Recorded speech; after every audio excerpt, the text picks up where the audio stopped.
Hi, Basil here for VibeCodelicious. We're doing another episode again about context bonsai. So, in previous live streams, we've done other steps of taking this OpenCode feature that I originally built as part of the OpenCode core, and we're extracting this so that it's a plugin. The first step started with um, working with an LLM to figure out what the minimal set of changes needed to open code is in order to support this plugin. Then we built a full implementation plan around that and had LLMs execute that implementation plan. Then we built up a plan for the actual plugin that relies on those modifications to open code and went through the same process of creating an implementation plan, reviewing that plan, and then having the LLM implement that plan. So that completed on the most recent live stream. And in the end, when we reviewed some of the decisions by the LLM, we saw that the judge made a couple of decisions that I wanted to dig into further. I did dig into those and found that the judge made an incorrect decision. So I've gone back to my judge document and updated it so that it doesn't reject valid concerns as readily as it has been in the past. So we'll probably reiterate what that means later, what the judge and the development process is.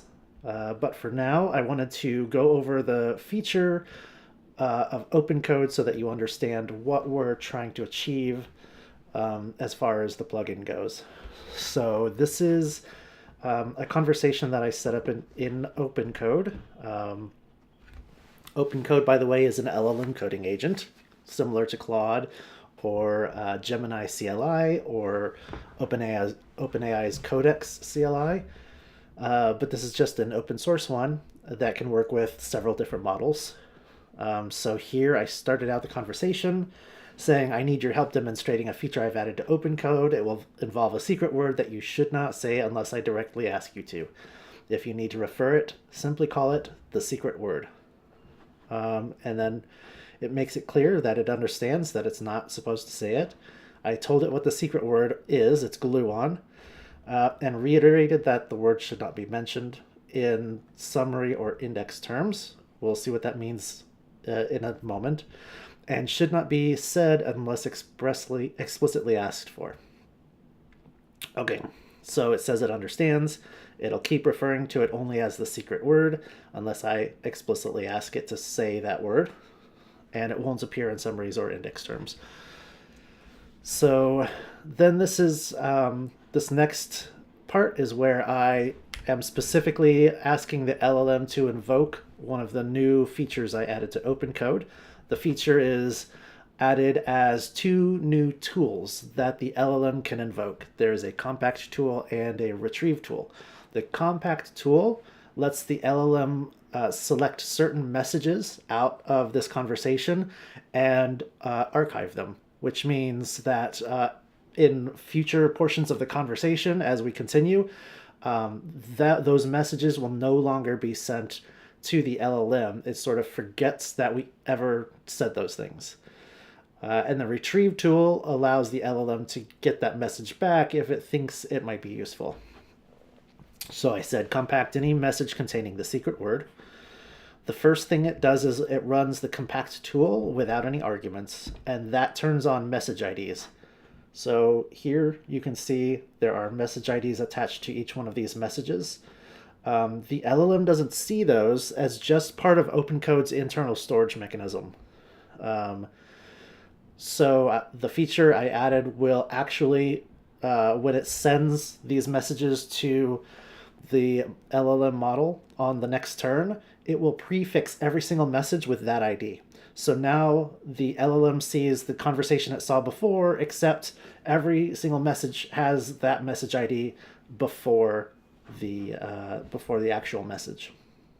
Then because it can see it, it can identify which messages to hide or to compact. So it calls the compact tool again This time it gives it a range of messages. The range that it provided was just one single message, this one that ends in SA0, which if we scroll up is the one where I said the secret word. Oh, here it is, SA0. And this is where I said glue on is the secret word.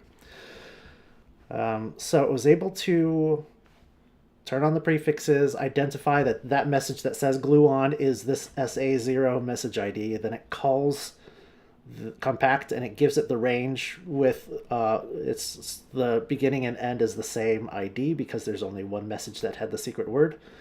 And it got a summary back. So when it archives, it takes whatever range of messages you've asked it to archive and it sends that range of messages to an LLM and asks the LLM for a summary, and it gets back a summary, and it replaces the messages with the summary. So the summary that came back is this right here. The user defines a secret word to be referred to only as, quote, the secret word, and instructs that it must not appear in summaries or index terms unless explicitly requested. And then it has some index terms, secret word policy, naming constraints, conversation instructions. So the summary and the index terms are there to help the LLM understand what's hidden behind, what has been archived behind this message. That way, if the LLM thinks there's something useful that it needs to get back, it can use the other part of the tool, the retrieve tool, to get the information back into its context. So it's sort of like a non-destructive compact. If you're familiar with auto compaction that happens in these kinds of tools, what happens is as the conversation continues, it gets larger and larger. And the entire conversation is sent to the LLM, and the LLM will continue that conversation from that point forward with whatever message it has to send back. As the message continues, the conversation grows and grows and grows, and there's a limit. The LLM model can only handle a certain size conversation. That size is measured in tokens, which are sort of sub-words. So it can handle a certain number of tokens, and once it reaches that limit, it can't produce any more useful content after that. It cannot continue the conversation. So these tools that use LLMs in this way and present this sort of conversational interface, once the conversation grows to a certain point, the tool will do something similar to what I just described, but instead of sending particular ranges of messages or a single message, it sends the entire conversation to the LLM, and it asks the LLM for a summary back. And then from that point forward, the rest of the conversation that you have only sees the summary and any new messages that are added. All of the history that you've covered, the old messages, are no longer visible to the LLM. And when this happens, it's pretty destructive to whatever you're trying to work with. The summary can never really capture the entire conversation that happened, and it's not particularly, LLMs currently, when they provide a summary, they're not particularly good at identifying what parts are needed to continue forward or what parts are no longer useful. Instead, they provide an overall summary, and it just means that you kind of have to start over from scratch. Whatever you were doing in the conversation, you pretty much have to retell it, many things that you've already told it over again. If the LLM used tools for doing things on your computer, reading files and writing files, it forgot almost all of that, and almost none of that will be maintained in the summary. So it just kind of, it has this sort of amnesia that resets every time this auto compaction happens. The features here that I'm calling Context Bonsai lets you specifically prune out particular parts of the conversation that are no longer useful. So this can happen if you're working on a series of tasks, you have a big list of to-do items, and you're making your way through the to-do list. Things that you've already completed are no longer, all of the activity that you did to complete that first item, that activity is no longer useful. Files read or written, things like that are probably not needed to continue later on tasks. So that allows the LLM to compact out the messages that are related to the prior activities and then move forward. And this prevents the conversation from growing quite as much. It allows the LLM to continuously prune the context. The context is the conversation. It's all the messages that have gone back and forth, all the tools that it's executed. So if it read a file and it can see the contents of that file, that's a tool call, and that's part of the context, and it fills up the tokens that consume this context. This context Bonsai lets the LLM, and as you see here, what I just did, it lets the user ask the LLM to prune sections of the context away. So it avoids that situation. There are other cases where it's useful as well. But let's see. So this was the summary and index terms. And now from this point forward, that original message that said gluon, it had the actual secret word, isn't visible. But the conversation around that, the fact that there was a secret word, is still in the active context. The LLM can understand that we were talking about stuff and that we removed a particular message about the secret word. So I asked it, without using any tools, can you tell me the secret word? And it said, I'm sorry, but I don't actually know what the secret word is. So it doesn't know because that message is no longer visible to the LLM model. When we construct the series of messages, this conversation, we just skip over that one that we have compacted away. We've archived it. So when we build this conversation, the LLM simply just doesn't see that message. Instead, it does see this summary tacked on pretty much where you see it in the conversation here. It sees the summary here and then further messages after that. And then I said, use any means necessary to tell me what the secret word is.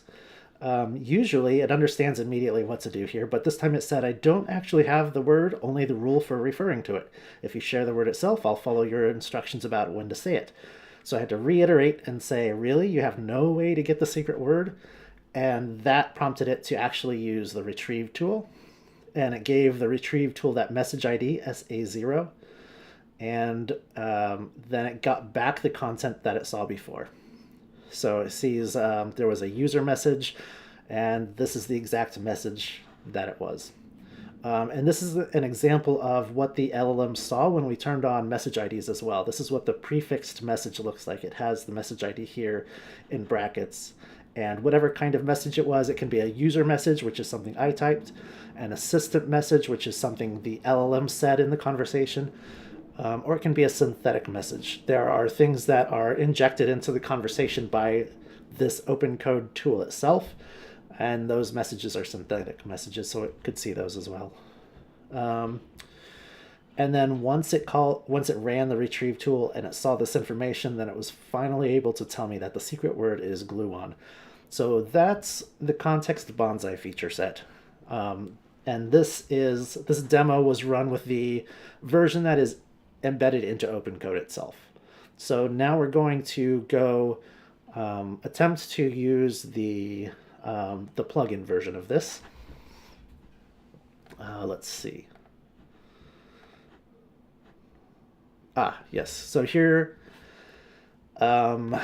is the session where I mentioned at the beginning of the stream that there were a couple of remaining issues that the development process, I'll go ahead and talk about this now. The development process starts with an orchestrator, and the orchestrator takes a series of tasks, the implementation plan, and it asks a developer to implement the first unfinished task. The developer will do stuff, and it will say, I've done that. But LLMs can't really be trusted to accurately say that they've completed everything right now. It's one of the frequent issues when dealing with LLMs. They'll claim that they're done with something, but they aren't really. Or they may have done something and hallucinated bad information and done work based on that bad hallucination. Or they may simply misfollow instructions, especially if the task was too large and the activity to carry out that activity in the plan caused it to reach its context limit, trigger the auto compaction, and have everything reset and go back to just the summary plus additional information. When that happens, it can start misbehaving significantly and not implementing the plan as you've asked it to. So the orchestrator takes the developer information, it says it's done with this particular task, and then the orchestrator launches a reviewer agent, and it asks the reviewer to look at what the developer did and to look at the implementation plan and make sure that the developer completed all the tasks accurately. And it also does general code review, code quality sorts of things to make sure that the code that the developer created was high quality. So the reviewer's role there is to find out any problems with whatever the developer did, and it generates a report. And it gives it to the orchestrator. Now, this report also is not completely trustworthy. Some things are, again, hallucinated and not quite accurate. Sometimes the reviewer will not dig thoroughly into something and sort of assume beyond a certain point that whatever it saw was incorrect, even though if it dug further, it might see that it was correct. And it also might find all kinds of code quality issues that are unrelated to the actual task. It might say this part would be better if you refactored something, but that refactor reaches down into the depths of the system in a way that is out of scope for this project. And that can cause the project to sort of explode in complexity. And it means the work that's being produced grows and grows, and it becomes much harder to review and verify that it's all correct. So once the reviewer provides its findings, the orchestrator takes that and it hands it to a review judge. And the review judge's role is to make sure that the items that the reviewer identified are accurate, that they are on task, that they're within the scope of the project, and even further, within the scope of the task that was being completed and not something that's handled later on in one of the later tasks in the plan. So the reviewer will take the whole list of issues that were found and it will approve or reject various issues. And if there are any issues that were approved that do need to be fixed, then the orchestrator's role is to take that and feed it back to the developer and say, nobody, you're not done yet, fix these things. And it goes through that loop until there's no issues remaining. And then when there are no issues remaining, the task is actually considered complete, and the orchestrator will move on to the next task. And it will take the next task and launch another developer and say, please implement this task in the plan. So that's how the development process works.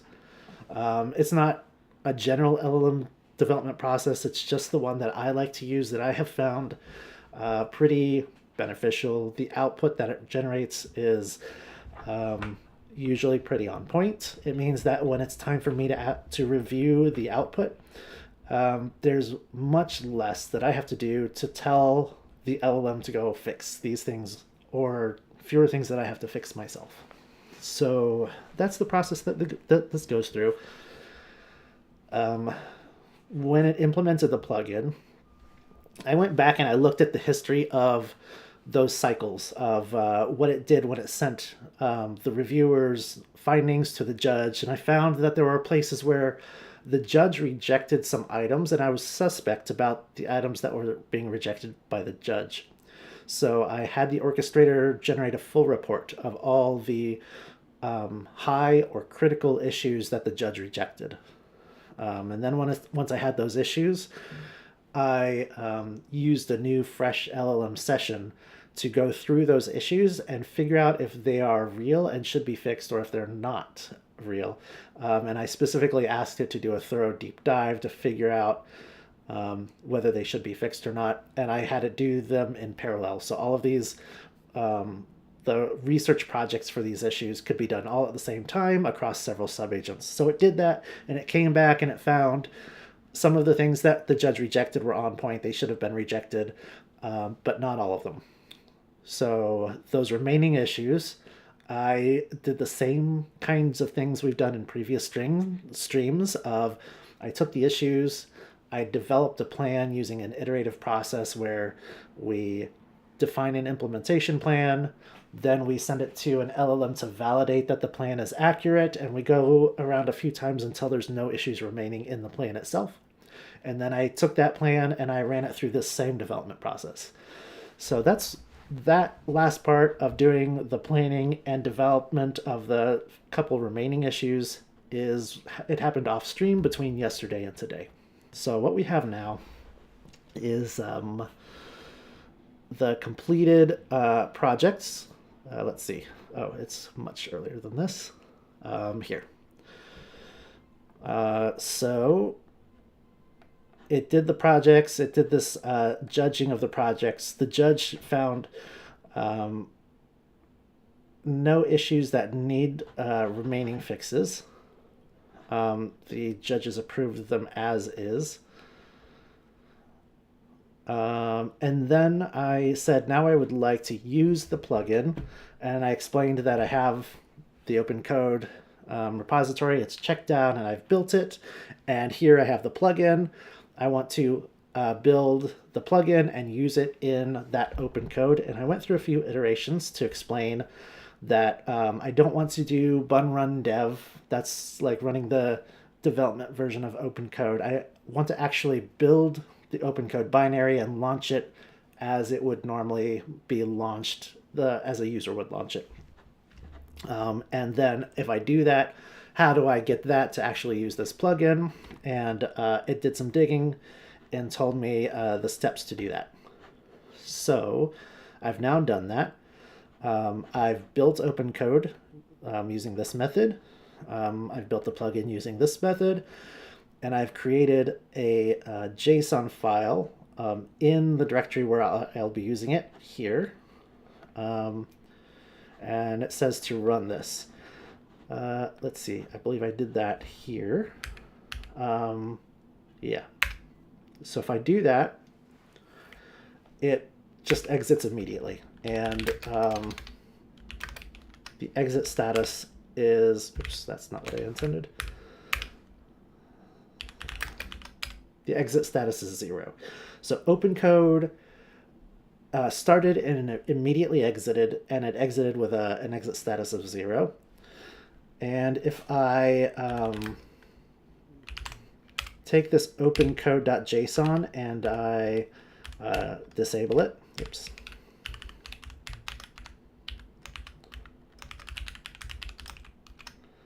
Just by changing the name so it doesn't find the file. And then I launch OpenCode again. Then OpenCode launches, and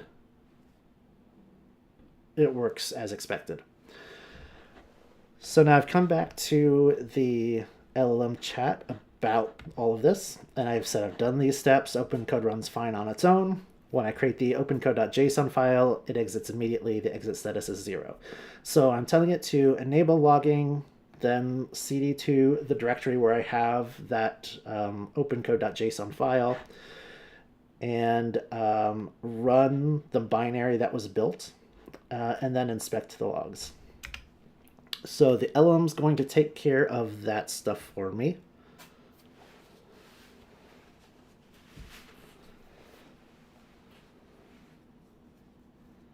Oh, I probably should have also told it to create that JSON file. Oh, it's doing it on its own. Well, it's looking for the JSON file.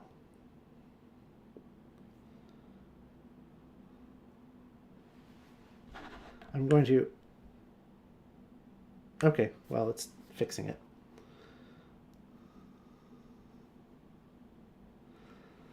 No plugin config yet. Let me run it now with logging. Okay, so it's off debugging that. While that goes, let's see. We were also doing a side project. I should put a little screen up here so you can tell what we're working on in this window. We started this on the previous stream, so because the LM can take quite a while to complete, I tend to run several projects at the same time, and I'll check back on the various projects to see if they need any feedback from me to continue. And this one is the image to maze projects.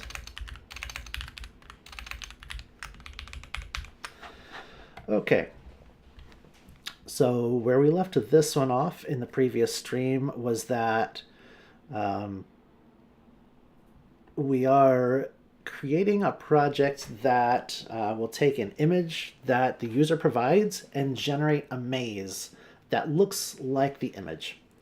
And it went through a planning cycle, and that same cycle where it develops the plan, and then it launches a subagent and asks the subagent to validate the plan, to find any ambiguities or unanswered questions that are going to prevent an LLM from completing the plan.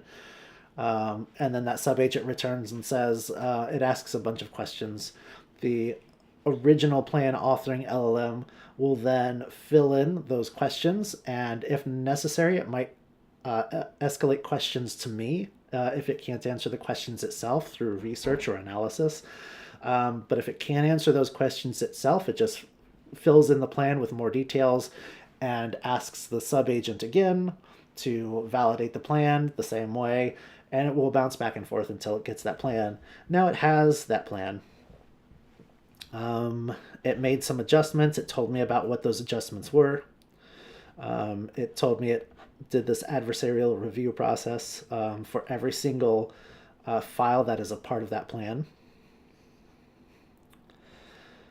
And now we are ready to kick off the first development story, but I'm going to do it in a new, fresh... Actually, I'm going to do it in this LLM session. So the reason I started this was because I need some kind of project to test this context bonsai feature. Specifically, I want the LLM to spontaneously compact its own context.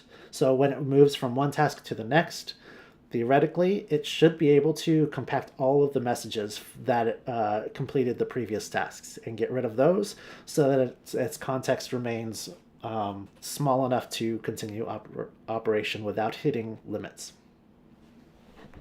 So usually, at this point, I would clear out the context and start fresh.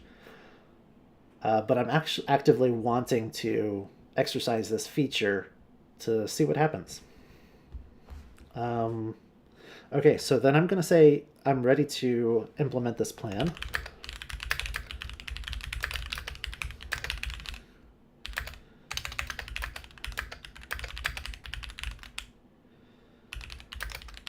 And there's a document that I have set up that teaches it how to be this orchestrator, the orchestrator that I mentioned for the other project.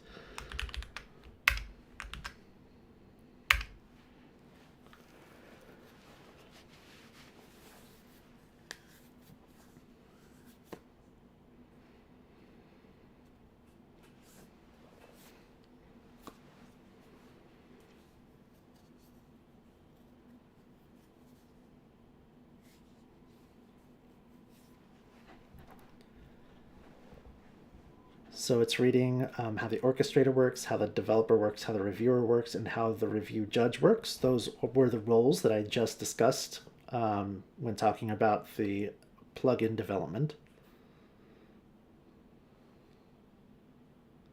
Now it's figuring out the files that it needs to be able to tell the subagents about. Yes, you have permission to read that. Now it has launched a subagent. You can see here where we are in a subagent session, and this subagent is the developer. And here's the prompts that the developer was given. You're a developer subagent, read the developer subagents document. And then there are various planning documents that it's supposed to read. And then it's told to implement story S1. Yes, you can read that file. This is going to have lots of extra permissions requests because I'm running it from the OpenCode repository directory rather than the image to maze project directory. And usually these CLI tools, these LLM agent CLIs, have permission structures based around the directory that it's running from. So you can kind of generically approve things for the current directory and its subdirectories, but if you're doing things outside of that directory, you kind of have to approve every single little thing that it asks to access. A little bit annoying. Depending on how much this happens, we may actually go ahead and clear the context and start a new one that is in the correct directory. Actually, yeah, since we're at the beginning of a project, it's going to go through lots of tasks.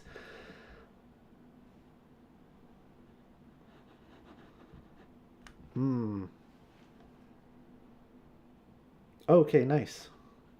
So the subagent sent a message back to the parent agent to confirm, and the parent agent responded back to please proceed with the implementation.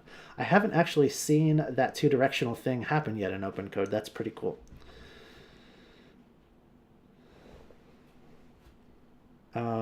And now theoretically it will continue, but if it asks for permission one more time, I'm just going to kill it and restart it from the correct directory. Oh, it's able to create a whole new file in that directory. Great. Maybe it'll be okay. So while this is going, there is more that I wanted to cover. I'm probably put it, well, I don't know. Here? Nope. Here? Nope. Nope. Let's see.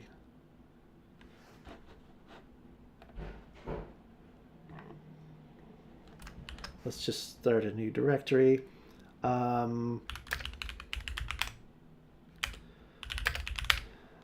Okay, so at the end of yesterday's live stream, there were some issues that needed to be resolved. Those two issues that I talked about where the reviewer found these issues and the judge rejected them that I suspected shouldn't have been rejected. That was one of the things that needed to be corrected. The other thing was also during that session, the language approved for revision. That is something that the judge says about items that are from the reviewer that need to be fixed. So the reviewer comes up with a giant list of items. The judge's job is to reject or approve certain items. And if there are any items that are approved, the judge says, we are approved to revise the current item. And the orchestrator is supposed to take that and feed it back to the developer to revise those items. But what happened during development of one of the projects I was working on, I can't remember which one, it saw that approved for revision, and the LLM decided it means that this task is approved and it's ready to move to the next task, which is the opposite. So these two things I fixed, so I can demonstrate what those look like.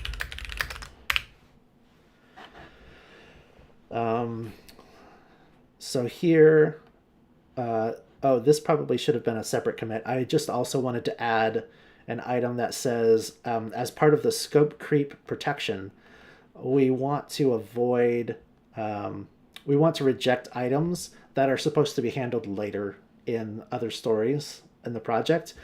It had done a decent job of detecting that and rejecting items about later stories in the past. So I thought it was already in there, but in re-auditing this document, that it never actually says to do that. So I explicitly say to do that now. But the rest of this is the actual part. It says, be careful when rejecting critical, high, or medium severity issues. If the reviewer has marked an issue as critical or high severity, that should also say rejected, and you are planning to reject it as invalid, first launch subagents to do a deep, thorough reviews of the issues before finalizing your judgment.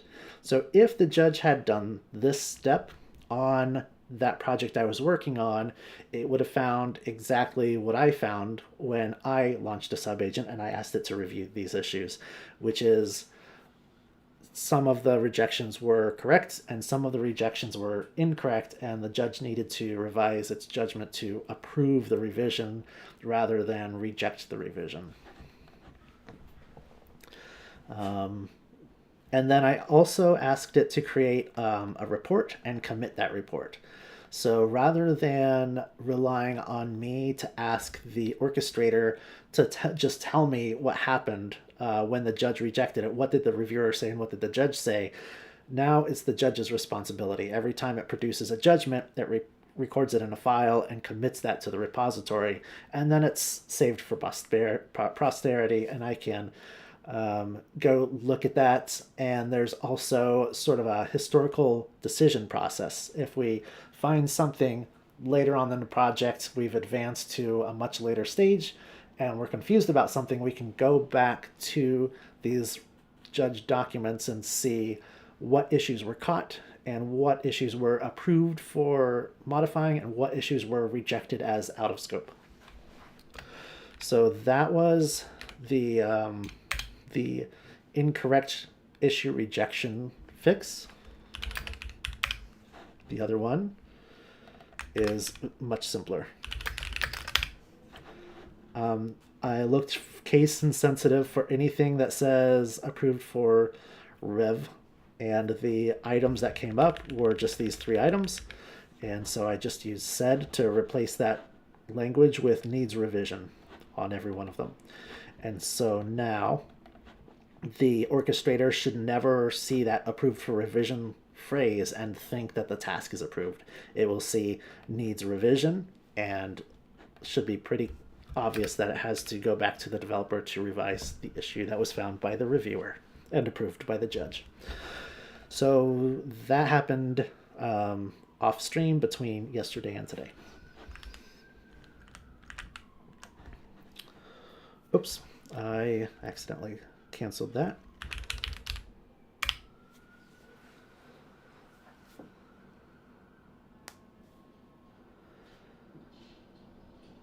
Yes, the TUI is interactive, and it probably was hung. It's probably a good thing that I canceled that.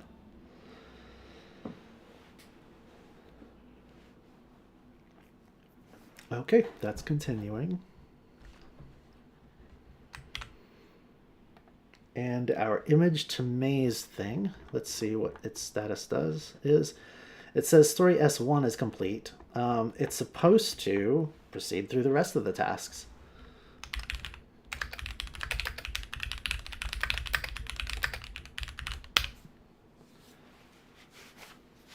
Oh, wait.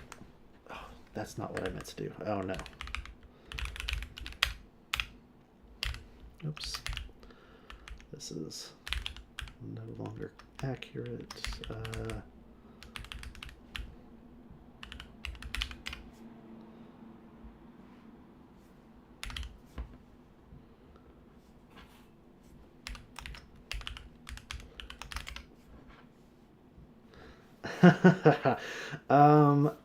Now that I have, let's see, it was modifying the OpenCode that was the modified OpenCode that we actually need to work on.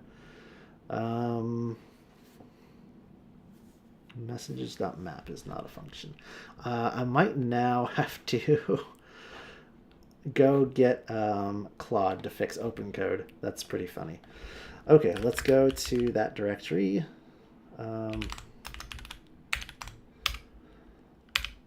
So OpenCode backup is where I have the context Bonsai features embedded inside of OpenCode as like a core feature. The OpenCode directory without underscore backup is where we're doing the plugin development. So I'm in the OpenCode backup directory.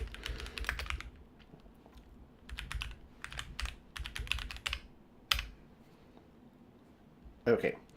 Oh, actually, Are there changes?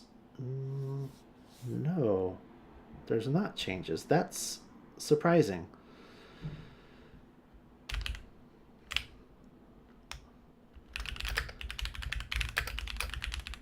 Oh, it could be OpenCode.json?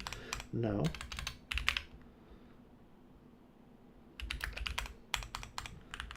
There is no OpenCode.json. Interesting. Let me go ahead and... Oh, I did have the...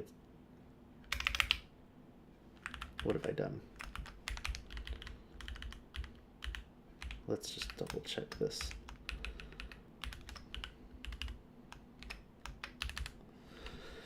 Okay, let's see. Stop. Paste. Just...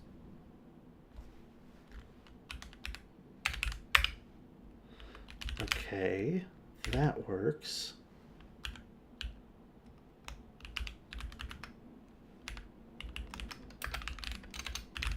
Can I continue? Well, can I go back to... Oh, there. Now we're in a completely separate directory, so it's not going to have that same session. Interesting. That makes me wonder if there's something wrong with the session data over here. No, that's working. Can I resume? Can I resume that? That's not the one I want to resume. Oh, I guess I can do it that way.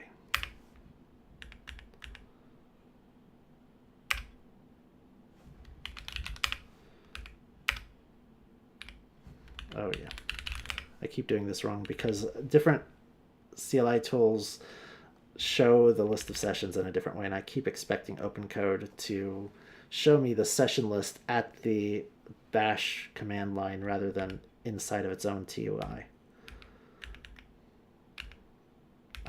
Maybe it's this one.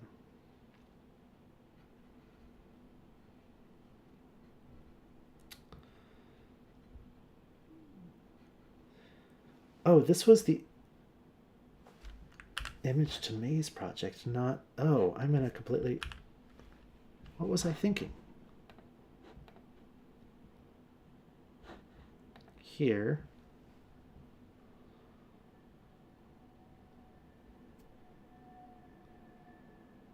Nope, that's a whole separate thing. So this is one of the problems that I run into once in a while is because I'm working on several projects and flipping back and forth between them, I get confused about which one the active window is on. And I specifically have this to show the audience on stream what we're working on, but I'm not paying attention to that as much as I should be apparently. So I'm going to go to that directory and hopefully we can restore the session from here.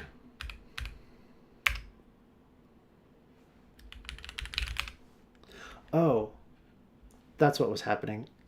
I was running this project from the OpenCode directory, and I was intentionally sort of continuing so that we could see that context Bonsai feature happening on its own. I'm just going to restart from this directory. Hopefully it'll be much smoother and it won't ask for permission quite as much. Okay, so there's no sessions here yet. Makes sense. Where are the plans? There, this.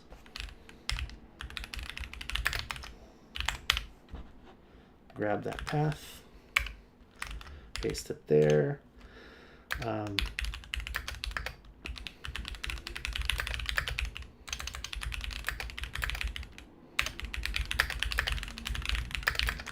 And get that orchestrator path there.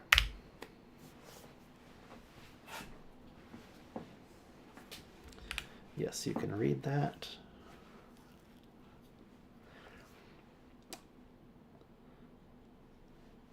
So notice it asked permissions only for this, because that's in an entirely separate directory, but all of these other ones it no longer has to ask permission for like it did before. it is asking for permission to read here, which I need to figure out what points to that directory because that's an old directory. But I've symlinked this particular document to the right place. So that's fine for now.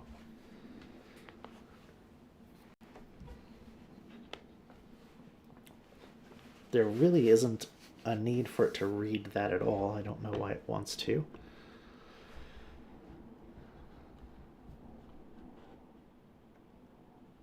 Okay, yeah, that's what you're supposed to do.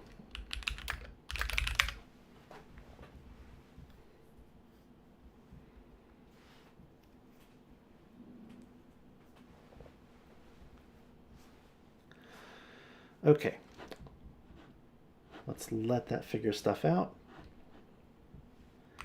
and check in on our plugin stuff. Yep, this is the right place, plugin stuff. The plugin loads, oh yeah, this is the one where I was trying to figure out why OpenCode was crashing. OpenCode's plugin loader iterates all named exports from the plugin module via that and calls each one as a plugin factory. Our index.ts exports two things: the actual plugin factory, convert plugin messages, the helper function we extracted in story rf.1x. Okay, OpenCode calls that function with plugin input, thinking it's a plugin factory. The function receives a plugin input. Okay, so we should not export that is what I'm getting. The fix is simple. Don't export. Yep. Okay, so move it to a separate file like that and import it there in both index.ts and the test. Okay. This is such a simple change that I'm not going through the normal process of creating a plan and iterating to make sure the plan is correct and then going through that development cycle with the developer, reviewer, judge loop. I'm just going to ask it to make this change directly, and hopefully that works. If it doesn't, then maybe I'll come back and do the full process.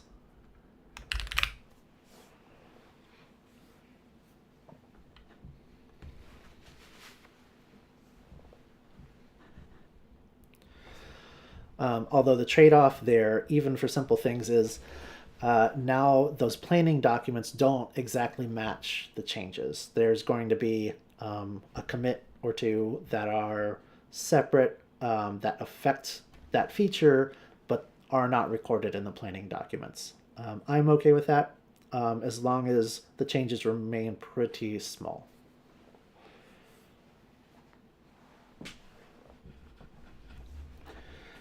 Okay, now did I have anything else? So another side project that we were working on from the last stream, and maybe the one before, is working on a different LLM coding agent called Pi. Pi is also open source like OpenCode, but it's intended to be modified and customized sort of extremely. It's really built for developers to craft the perfect agent for the way you like to work, which is pretty interesting. So the first project I thought I would tackle is adding VI modal editing to the agent, because that tends to drive me nuts when I'm using a program that doesn't support VI modal editing. I forget and I start doing the keys and that doesn't work, and then I have to fall back to other methods, and it tends to be maddening. So that's what this project is currently about. Oh, actually, and it claims to have completed it. So we're in a state now where we can test whether or not this works. So I asked it, how do I build this and run the built version? npm run build, run Pi from the built version like that. That's interesting. I don't think that is accurate. I thought npx, if you give it something like this, it's going to run the version that is in that repository that it's referencing. That'll be interesting. Or if you want to run the locally built version without publishing. Oh, without publishing. Yeah, no, I don't want to publish. I want to run locally. So npm run build. then cd there, then npm link, and then run pi. Okay. Run the local build all steps except actually running pi.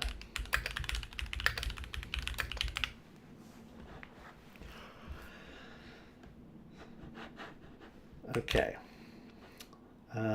Back to the image to base project. Before I start launching subagents, I need the canonical file paths for the spec placeholders called out in those. Let me know where each of these lives, or if they need to be created.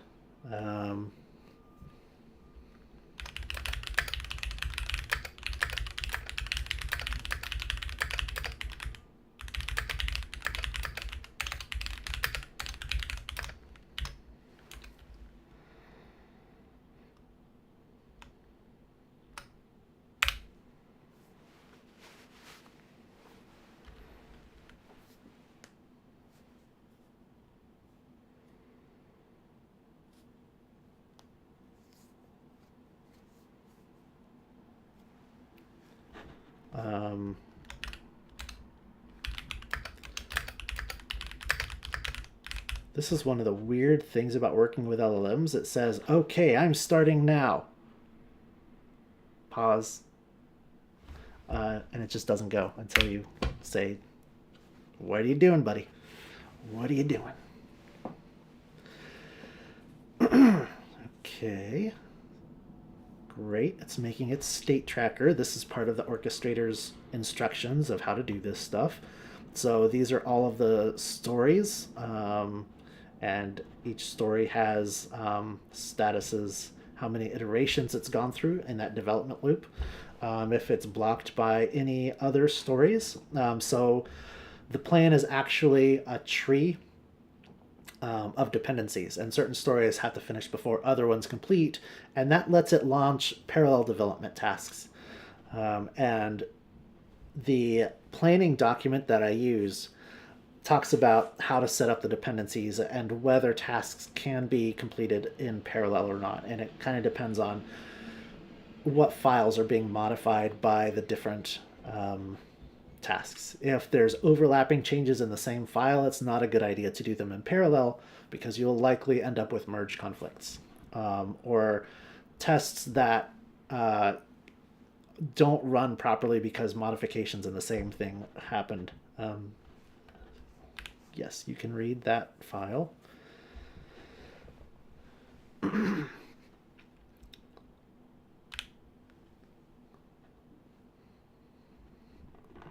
So this developer subagent, we're, by the way, in a subagent. Again, this is the developer subagent. It's told to read that. It's not pointed at the planning guidance at all, but it decided to read it again. I'm going to go look through those documents. So I'm using this with Codex now. I'm used to using it with Claude, and Claude doesn't have this behavior. It just goes, and it doesn't read the planning document because it doesn't really have to. It just gets the developer instructions, or maybe I've just not seen it read the planning document. It gets the developer instructions and it just goes and it completes the task. Now I'm trying to switch most of my development over to GPT because Anthropic, the company behind Claude, has put restrictions on what tools you can use with the Claude LLM model. So you can get a subscription from Anthropic, and that subscription allows you to use Claude, but you can only use Claude through Anthropic's own tools, through Claude Code, or I guess they call it Claude Code on the web.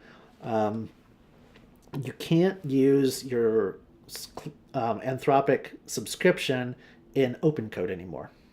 But the Claude Code CLI tool doesn't have the features I want, particularly this context Bonsai stuff, or anything I'm going to do in Pi. Like I just can't use Pi, and I can't use OpenCode, so I can't develop my own features for working with the LLM, which makes the subscription useless. So I'm moving the majority of my development over to Codex, but that means I have to adjust all of these instruction files so that codex follows the same patterns that Claude did.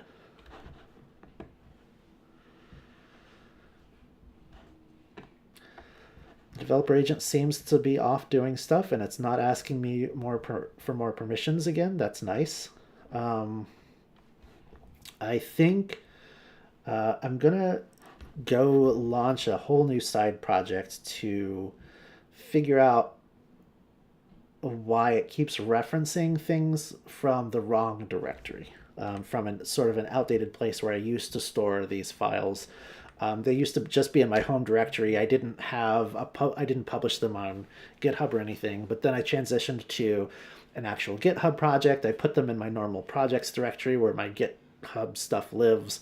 So if there's anything that references the old directory for some reason, I need to get rid of that. And everything should be relative anyway. It shouldn't be pointed to any particular root directory. So yeah, let's switch over to here. Do this again.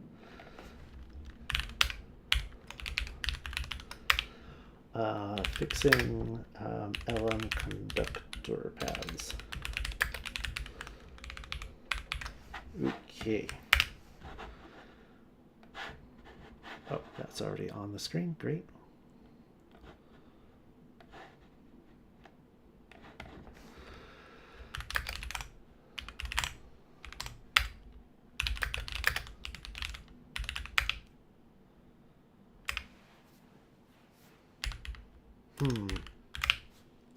There is nothing here that references that directory, which makes me even more surprised that those agents were looking over there.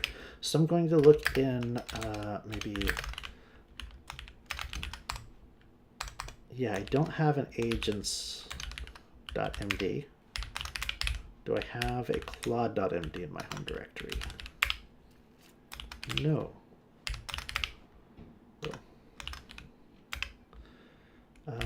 Maybe there's a project/agents or Claude. I'm looking for auto-loaded files that could have references to the old path. Somehow that keeps leaking into these sessions whenever I run it with OpenCode.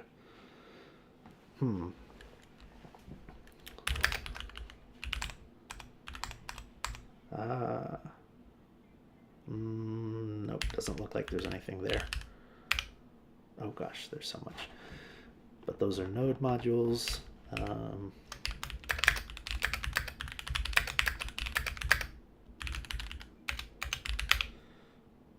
Okay, yeah, there's nothing in the .opencode folder.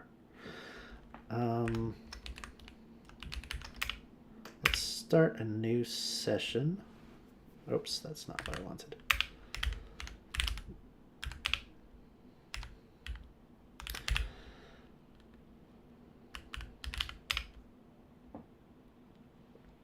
Okay.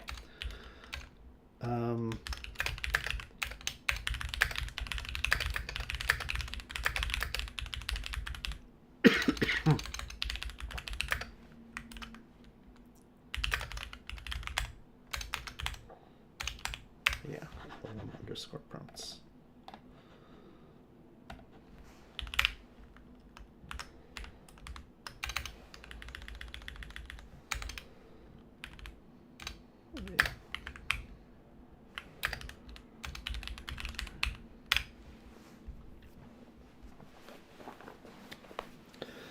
System instructions.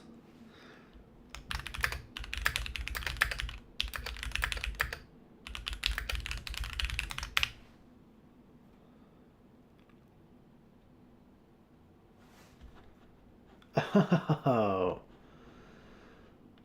OpenCode is looking at the .claude folder.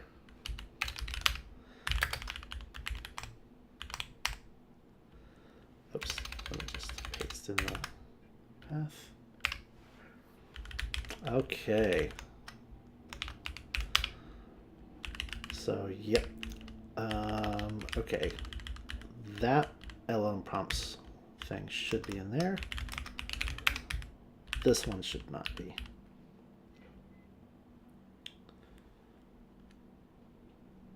Okay. Aha, planning. There it is. Oops.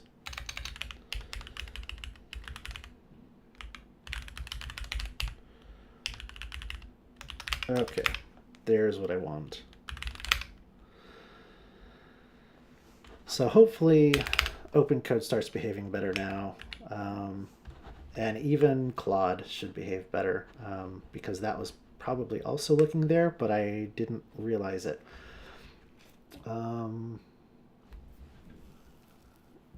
And that still surprises me that the developer agent thinks it would need to read the planning guidance document. But at least now it looks in the right place for that.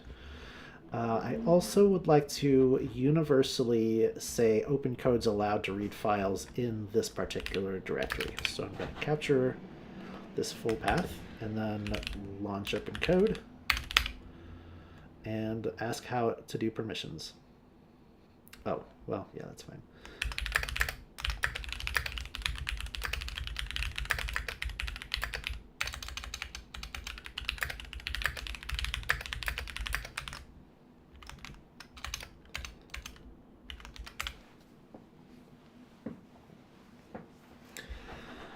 Okay, let's check on our other projects. The image to maze project, verification script. Oh yeah, this is one of the sub-agents. And particularly it's the validation sub-agent.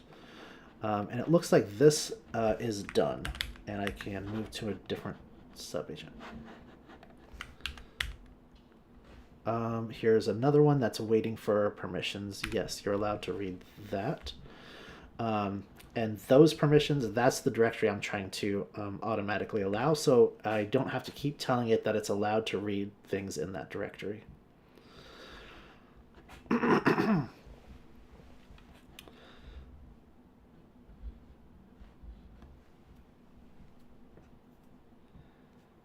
Okay, it just launched another reviewer agent, and the reviewer agent is going through some stuff. Actually, this... Oh, yeah, this is a sub-agent now. We're in the sub-agent session. Okay. Check on the next project. This is the plugin, and this is the one where I asked it to figure out why it keeps exiting immediately, I believe. Right, and it had to not export that method anymore so that OpenCode doesn't think that is a plugin factory.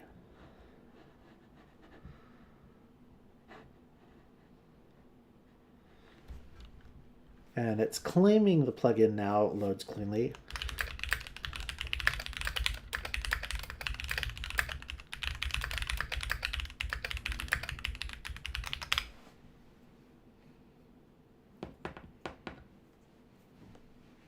It says it actually tested it. Okay.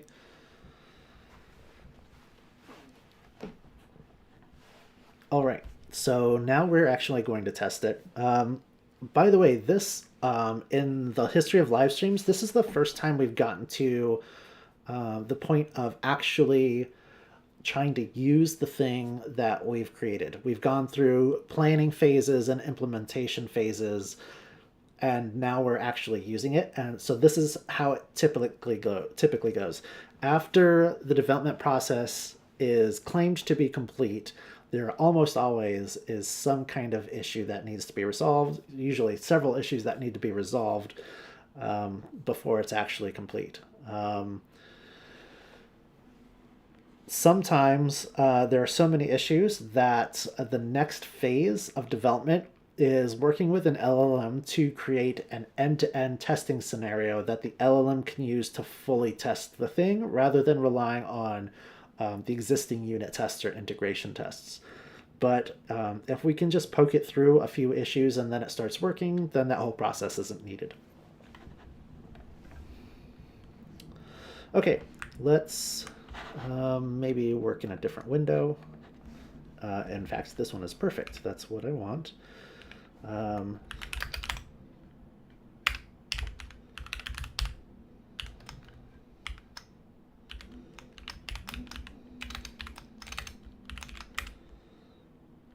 Okay, and then launch the OpenCode from this directory, yes.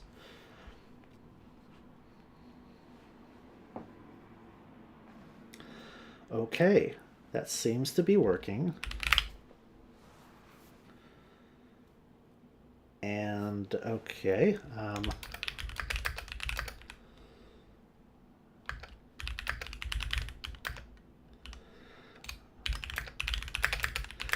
so I'm going through the same motions that you saw at the very beginning of the stream of we're going to do that sequence of the telling it the secret word, don't say the secret word, come back to the secret word. We're going to go through all of that to see if this is working. And these steps, by the way, are the things that I would work with the LLM to develop an end-to-end test on. If this ends up not working, at least after a few iterations, then that's when I'm going to have to take this process and codify that in a sequence of steps that an LLM is able to follow.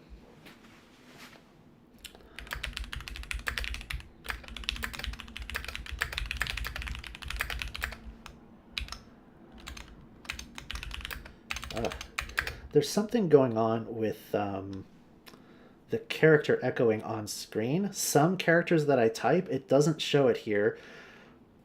And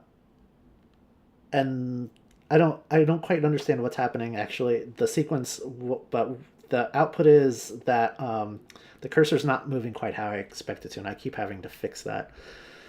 And it just happened right before I said that.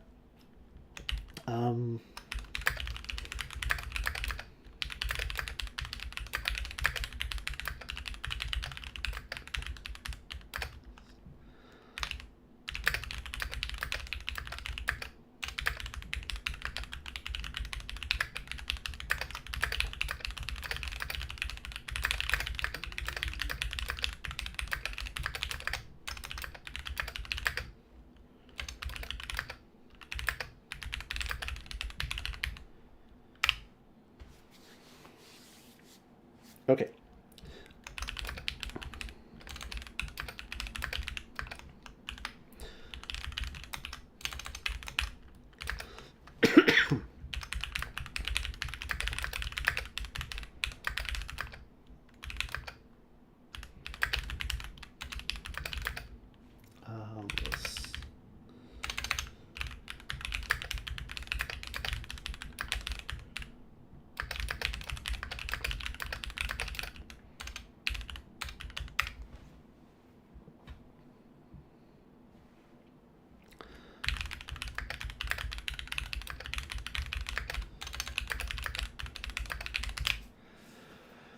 Okay, so the initial setup went well. Now it's going to do the compaction. And this is the first time where it's actually going to test the feature. So it called the compaction without any arguments. Now it's calling the compaction with the arguments. And it looks like this might not be working.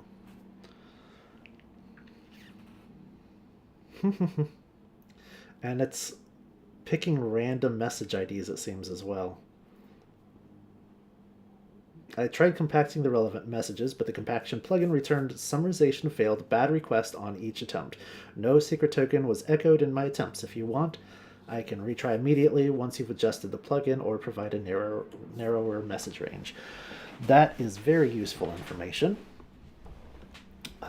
So I'm going to copy that. Where do I want to do this? Probably over here.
There. So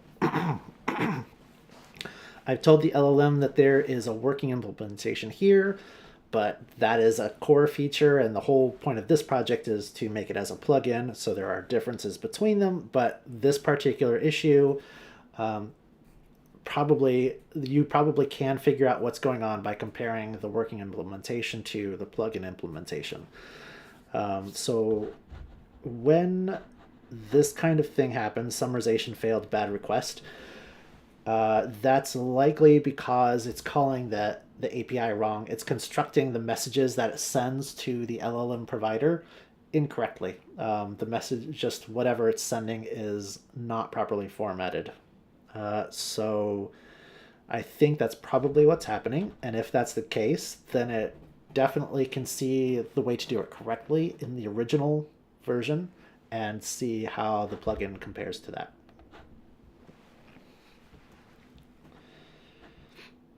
Okay, so that's off in implementation land. Back to our image to maze thing. Okay, this is the subagent and it's done. Let's move on. So there's the next subagent. It launched and it's waiting for permissions. Okay, so that this can continue without continually pausing for every new subagent, I really want to fix the permissions issue. So let's switch back over to here, here, and figure out what we can do. Permission required, access external directory, allow.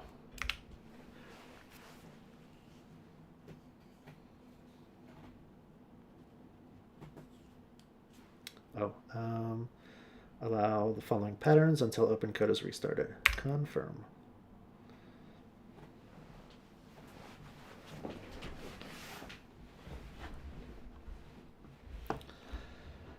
Okay, it's figuring stuff out. Now what might be interesting is that the version where I have the context bonsai feature embedded in OpenCode is on a commit that's a couple months old, because I initially started working on it a couple months ago.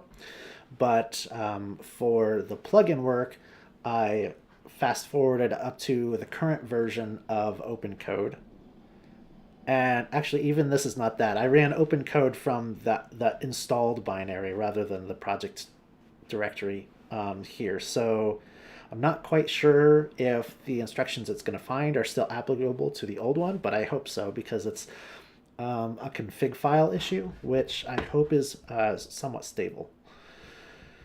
So it says to add that.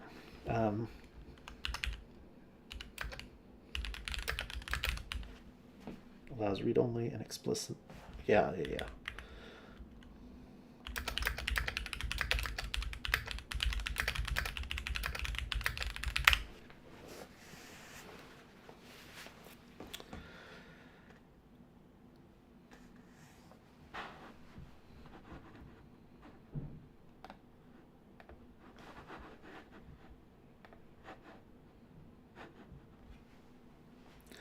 Okay, it's added the permissions there. Put my mouse back over here. Can open code.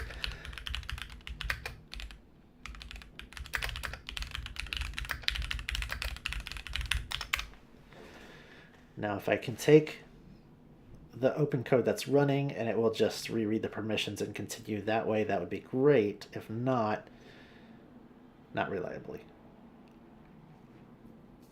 It's a startup config. Okay. Oh, that might mean that subagents will read it.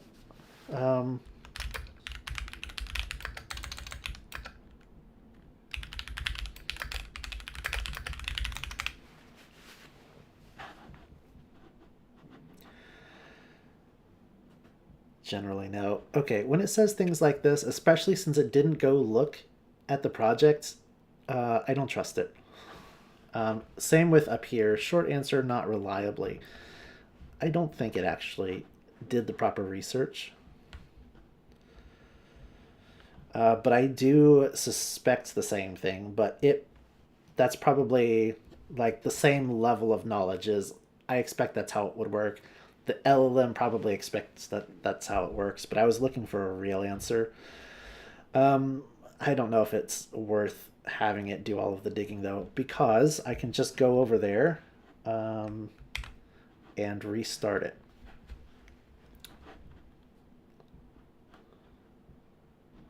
Okay, this needs to move on to the next thing. This is the next developer subagent. I'm going to let the developer go, but over here in the main one, I'm going to say once this developer completes, take a pause.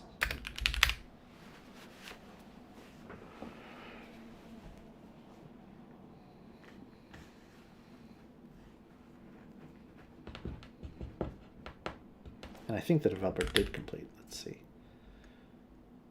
Oh, no, it's still going.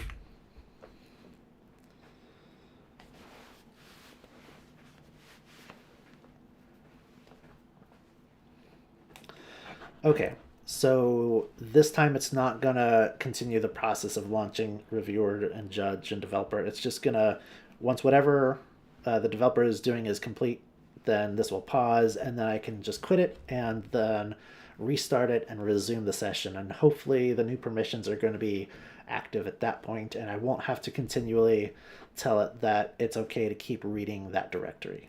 So again, this is new because I have been working with Claude Code, but I'm moving away from Claude Code. So I'm now needing to configure OpenCode. If it's going to be my main development environment, it needs to have access to that directory and reliably read those without me constantly giving permission. So that's what's going on there. Let's see, the VI project. Okay, it claims that I can now run Pi. Let's see what happens. I'll do it over in a new tab. Okay. Okay, well, by default at least, it's not doing the VI modal editing. So I'm gonna quit that tab and ask how to configure it. Oh, it says press Control O to open settings. Change the editor mode from EX to Vim, then press escape or enter to enter normal mode. Let's try it again. Pi. Control O.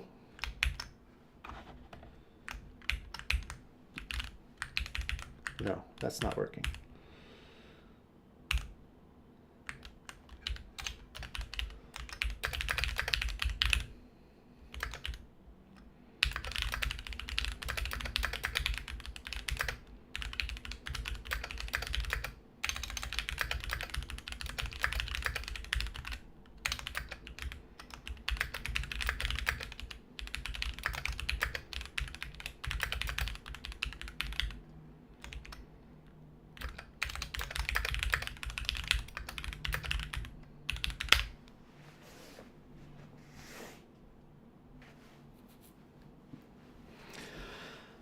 Okay, so I'm telling it that that controller thing didn't work, asking it if that was part of the development for this or if it is something new.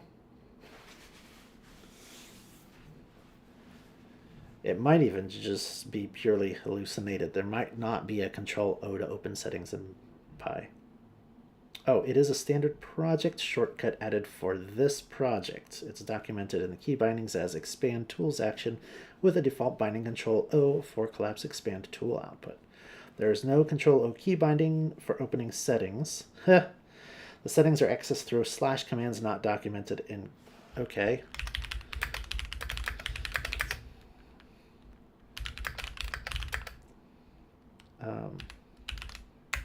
To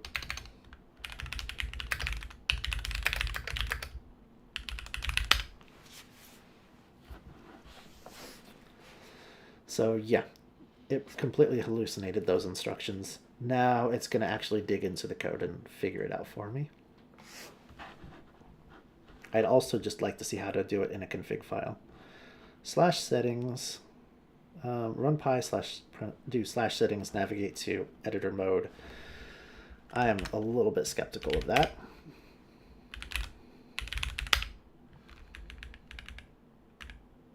Oh, here it is, editor mode, Vim. Haha, cool. Okay, let's see. Oh, did it actually change it? Yeah. Oops. How do I escape to cancel?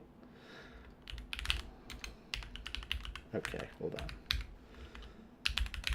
I don't want to cancel.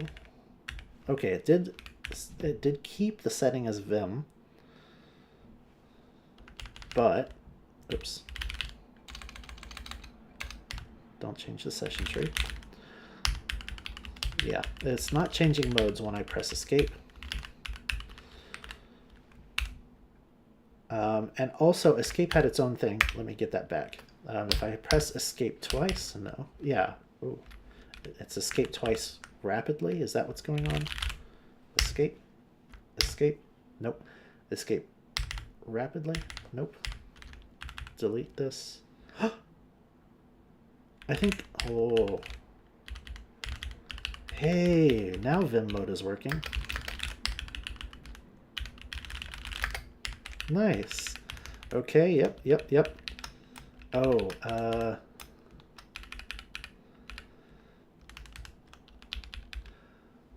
capital W and capital E are not working as expected. Let's try capital A for append at the end of the line. That works. How about little a?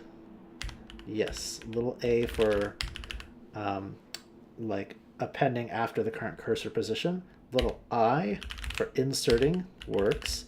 I would like it to change the cursor format. I'm pretty sure that happens when you use real Vim. Let me see. Yeah, so when you're in normal mode, the cursor is blocked, and when you're in insert mode, it's the bar. I would like that change.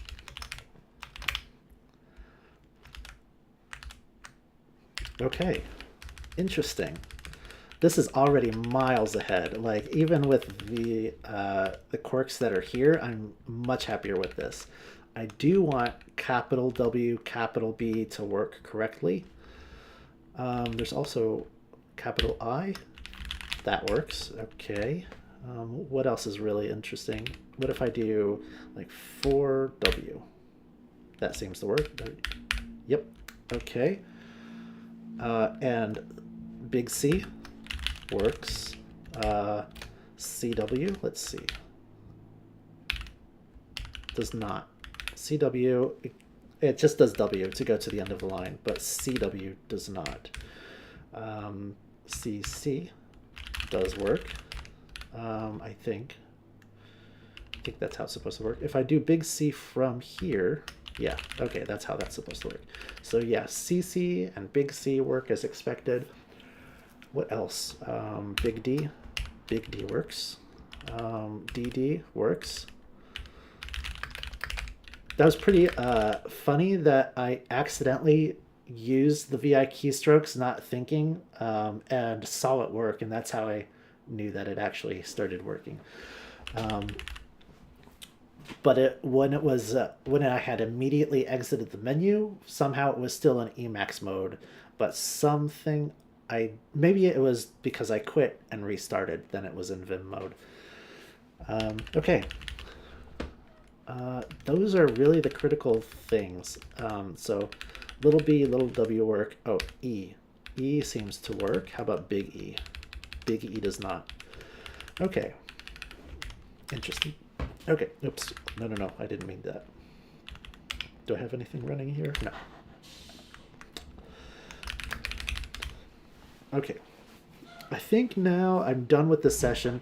It's already 68% full, which means already by the time we get to this point, the behavior from the LLM is degraded.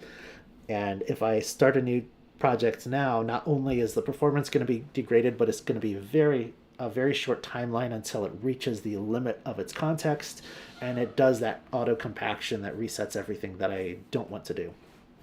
By the way, this is not OpenCode. It does not have the context bonsai features, so I can't just prune out things that are not useful anymore. I will have to quit and restart a whole new session to be able to get any useful work done on the next phases of this project.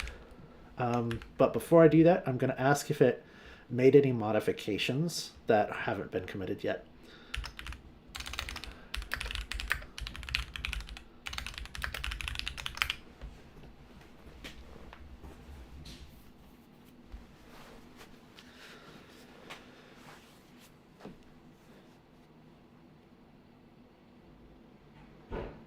We don't need the orchestration state tracking file.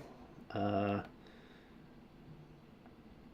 guess we want the regenerated thing if, yeah, it thinks it's modified. So yeah, if it's committing the generated models, then we do want that committed, and we do want that committed, and I don't know what's up with those debug register. Let's run get log.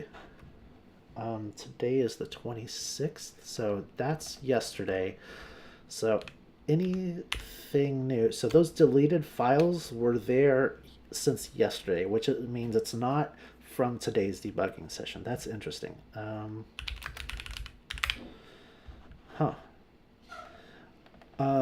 This, by the way, is another thing that LLMs are really bad at. It will create the same file or two different files for the same task, instead of looking to see if there's already a file that exists for something. So here's where it did that. It created two different debug register.js things. I'm going to ask it what's up with that.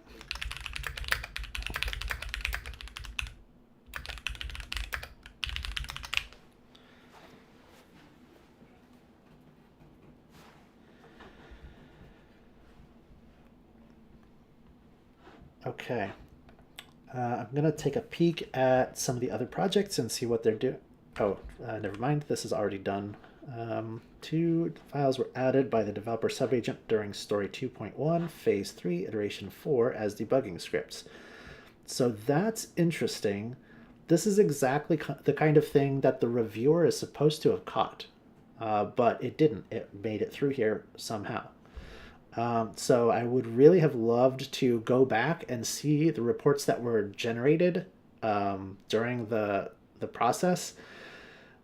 Now that I have modified the review judge instructions to save those decisions, then from now on, I will be able to go back and look at this kind of stuff. But now, right now, that's just going to be lost. I don't know what happened that caused those two files to be created but not caught by the reviewer. I suspect the reviewer caught it and said something, and the judge said that's out of scope, or that doesn't really help us finish the project. There were temporary files used to debug the register and word motion issues. Okay.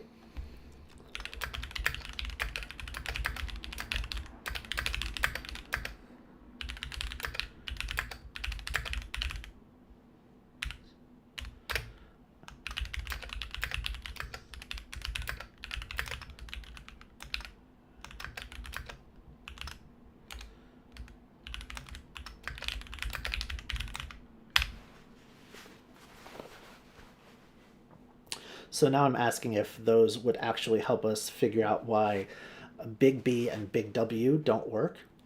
Big E, same issue.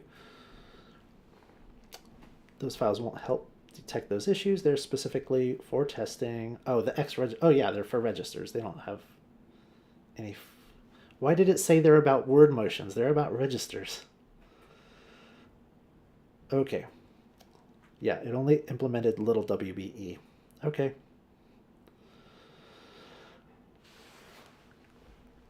Great.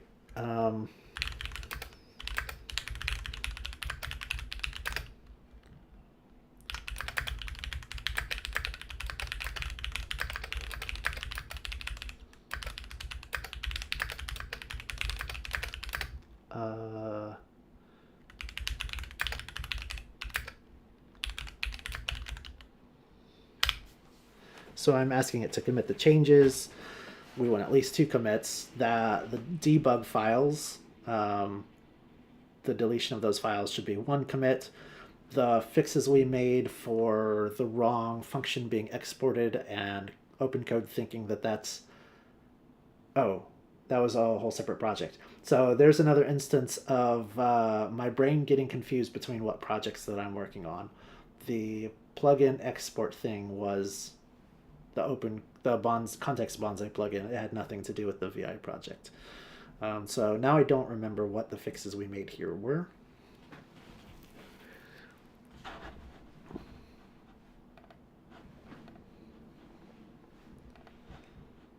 Okay.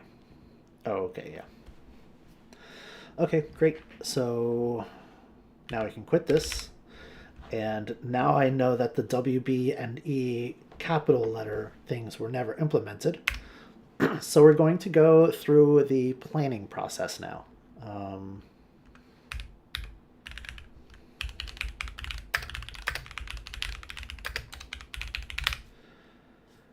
so I'm using the Kiro CLI for this because I have a Kiro subscription and I'm not planning to continue it, but I have a lot of credits that I've already paid for. So I would just like to use these up since they're at this point free or it's a sunk cost. Might as well use what I can before the end of the month. So we're using Kiro. I'm going to have it read, or I'm going to have it load the context file this way. One nice thing about Kiro is it has this /context command.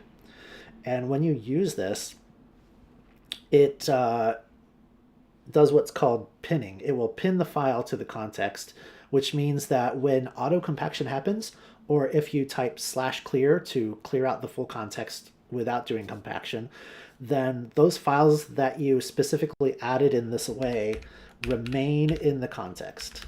They're not cleared out, which is quite nice if you're working on long continuous sessions like I do. I actually could have just used that instead of restarting Kiro the previous time. I could have just done this and that would have been fine, but I kind of forgot that that feature existed. But it is nice that auto compaction will leave those files there, because then you can have like the instructions for how it's supposed to behave loaded up this way. And if it does hit the auto compaction thing, then at least it has its behavioral instructions there. And you might also want to pin like whatever project you're working on, the overall plan there. And that way, when the compaction happens, it has the necessary information to keep making productive progress rather than sort of losing track of what it's supposed to do and doing random stuff that is not beneficial. I might want to take that feature and add it to OpenCode or Pi or both of them because it's pretty useful. Now I need to give it the planning guidance document. Oh, that's the wrong path. Give it the right path. Okay, so now it has those in its context. Now I want to get the path to the plan for the feature we've added.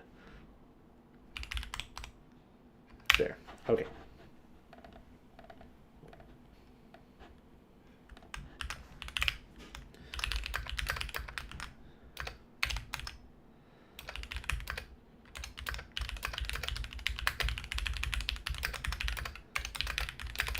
So I'm telling you, I want to add new stories or maybe a new epic to this plan for adding the capital W, B, and E, the capital word motion characters.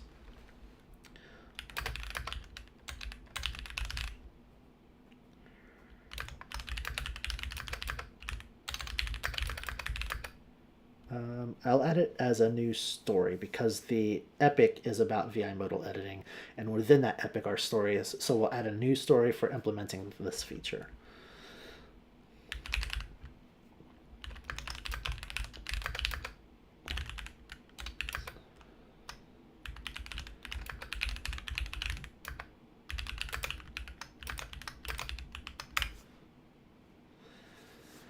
Okay, so I've told it should be implemented as a story, and the feature that we're implementing is the capital W, B, and E word motion commands. And because I gave it that planning document, it understands how to create this plan. So yeah, now it's creating a new story for implementing Vim's capital word motion keys. It's doing some research to figure out how this can work. And this should author the story. There it goes. And once the story is authored, it should automatically just move on to the validation phase where it launches a subagent and asks the subagent to find any uh, incongruencies in the story, or mismatches between the story and the code, or any ambiguities that exist that are going to cause the LLM to not understand how to implement it.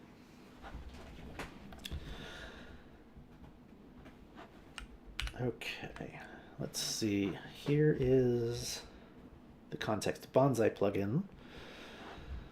And this is, so in the Context Bonsai plugin project, what happened was it tried to do the compaction, and it got an error response back from the service that said something like it's the wrong format, or something to that effect. Let me see.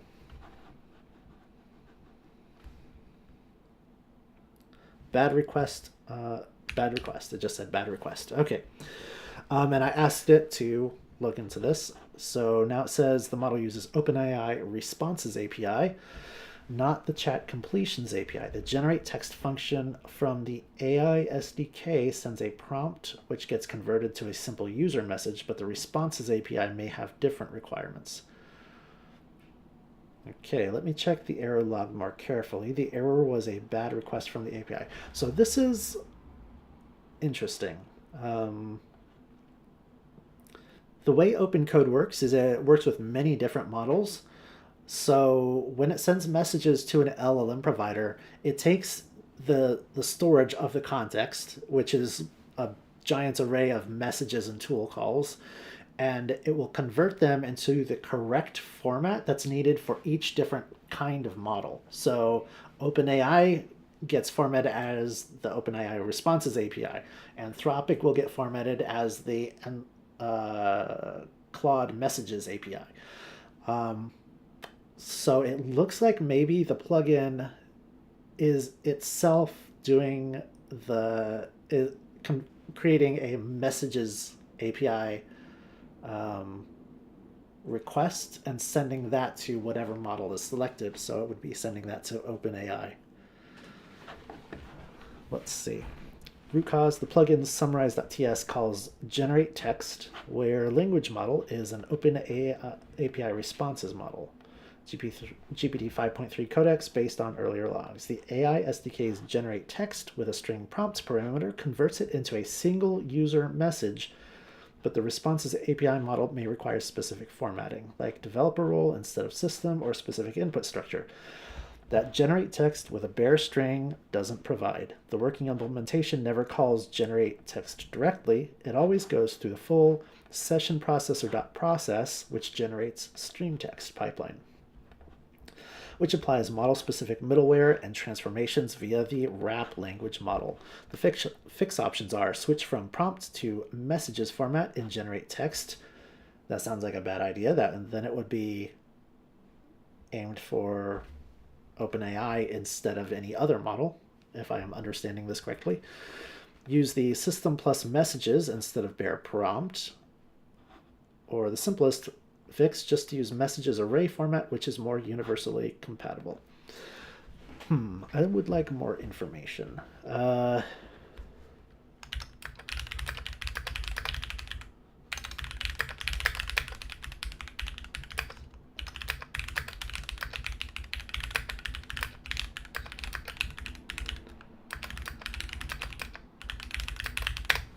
What did it call it? Session processor.process.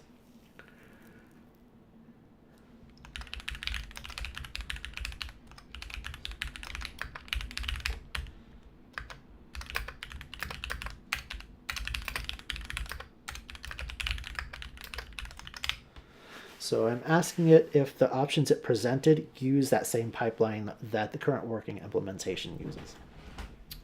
None of the options I listed use the session processor.process.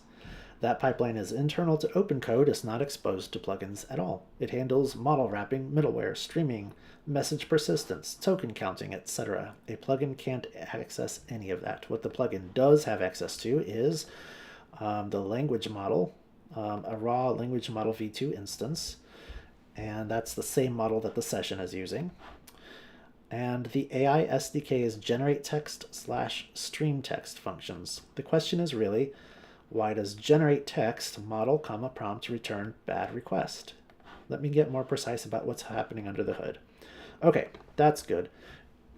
If this generate text thing is just generically exposed to plugins and you're allowed to provide a model and a prompt, then I expect that would generally work. Unless plugins are then supposed to take the generated text and do something else with it. Maybe that's what's going on. Okay, it says it now has the full answer. Here's the precise situation. The model is that, which classifies as a reasoning model with a system message mode developer. When generate text is called, the AI converts the string prompt into a language model v2 prompt with a single role user content blah message. The responses API models do generate calls, convert to OpenAI responses input, which converts this to role user content, and then rather than content simply being an array with unknown contents, it now says that contents array has a full structure with a type being input text and a text field that contains things. Then this gets sent to the OpenAI /responses endpoint. The bad request is likely because reasoning models may require specific parameters, or the model rejects the request without a developer or system message, or there's a parameter the responses API requires that generate text with a bare prompt doesn't provide. None of the three options I gave you use session processor.process. That's impossible from a plugin. All three options are variations of calling generate text differently. Here are the trade-offs. Okay, so it gives me these three options. If it switches from the prompt format to the messages format, then it still does the same API call, but it's explicit about the message structure. Okay. It probably won't fix the issue since prompt already gets converted to this internally. Okay, option B. Add system plus messages. Okay, so now it's calling generate text, giving it the same fields. It's got a model field and a messages field, but it adds the system field, which looks like it's the system prompt. If the model requires one, this could fix it. I don't want to deal with ifs. There's already code for dealing with this that exists, and I don't want to duplicate that, and I don't want this to be specifically only work with particular models. I want this to be pretty generic. And if there's no way to do that from a plugin, I'll be pretty surprised. Option C, pass provider specific options. So now it's doing generate text, it sends the model, it sends a messages array, and then there's a new thing, experimental _ provider metadata. That sounds pretty odd and almost certainly incorrect and hallucinated. If the issue is a responses API specific parameter like store, this could fix it. Honestly, I'm not 100% sure which parameter is causing the bad request without seeing the full API error body. Want me to add more detailed error logging to catch the blocks? Yes, let's do that. But I want to do this as a story, and we're already at 64% context. So we can't do the full planning process in this session. The planning process itself will consume enough that it's likely to hit the context limits, do the auto compaction, and sort of lose track of where we are. So what I'm going to ask it for is to generate a report that has all of this information.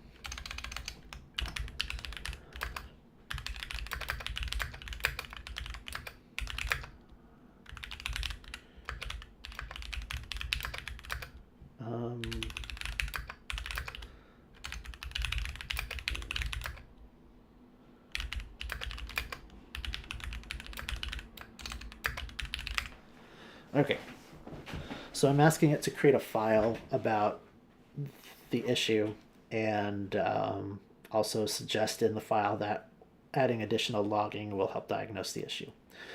So then I'll take that file that it creates and I'll create a whole new session. I'll point it to that file and say we need to develop a plan for adding logging to figure out what's going on here.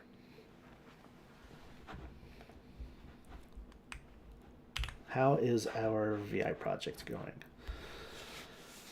Oh no, this is image to maze project. So this is the one that kept hitting permissions issues that were driving me crazy, and I restarted it after changing the config so that it is allowed to read the documents that I have that tell it how to behave and how to do this process. This is currently the main session. I can tell because up here this header block does not say it's a sub agent, so this is the main parent agent. And it says the developer iteration 2 is in and confirmed all acceptance commands now pass. Oh yeah. So this is where I asked it to take a pause. I haven't actually restarted it yet. I wanted it to pause so that we can restart. So let's do that.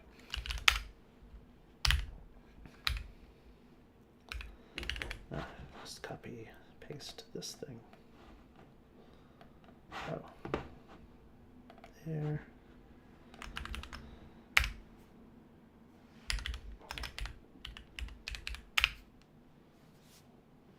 Ooh. Config file at opencode.jsonc is invalid. Interesting.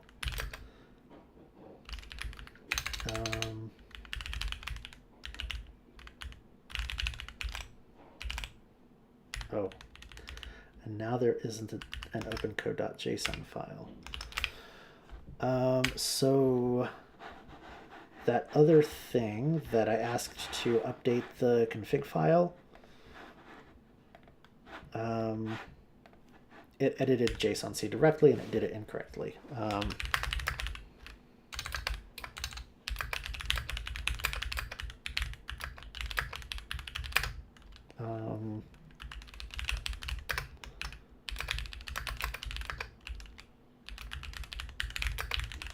There.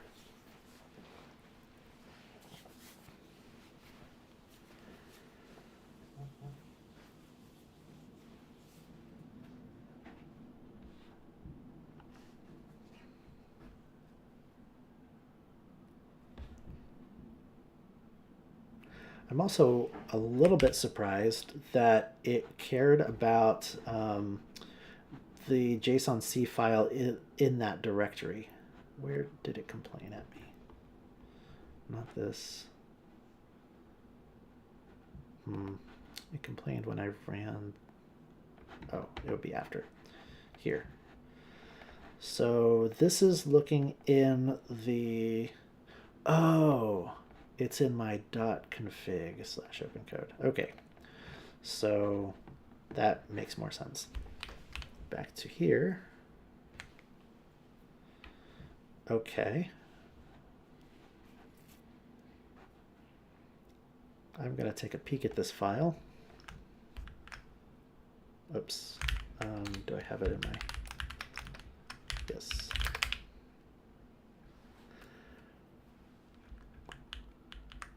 The path was lm-conductor. Okay, yeah, that looks good. Let's see if that's correct. Go back over here and... Oh. There. Still not correct.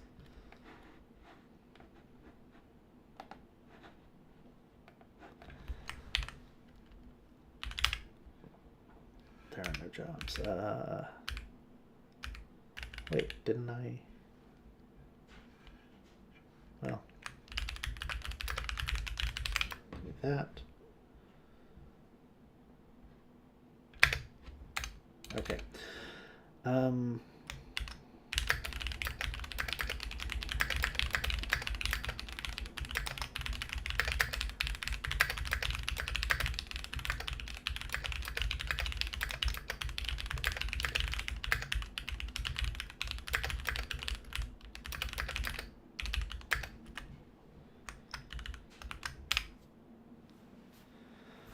Okay.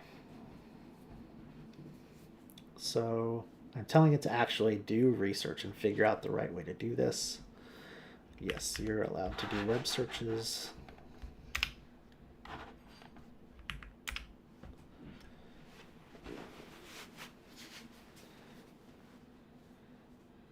And also allowed to grep in that directory. That's fine. Oh, yeah.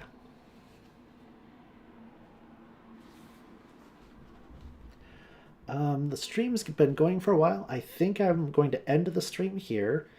I'm going to at least finish getting the permissions correct, and then going back to the image to maze project and kicking off the development cycle, and hopefully it gets to a spot where it doesn't need to ask me permissions constantly and it can progress through the entire thing. Yep, you can read that. Oops, I should have said always. Oh, good. It's testing its own config now. Great. So this is very likely to find the right way to do it. But it stopped after it got an error. This build does not support path scoped permission objects for edit or external directory. It actually did dig in and figure out in the source code. There's no read. If it figured that out, why did it even bother doing this?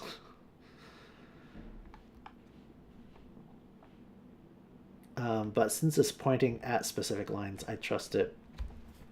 Edit is only ask allow deny. External directory is only ask allow deny. And then there's another one that's top level permission. I fixed that to a valid schema now. External directory allow, edit deny. Really? I mean, yeah, it did, but then it tried to run it and it got an error.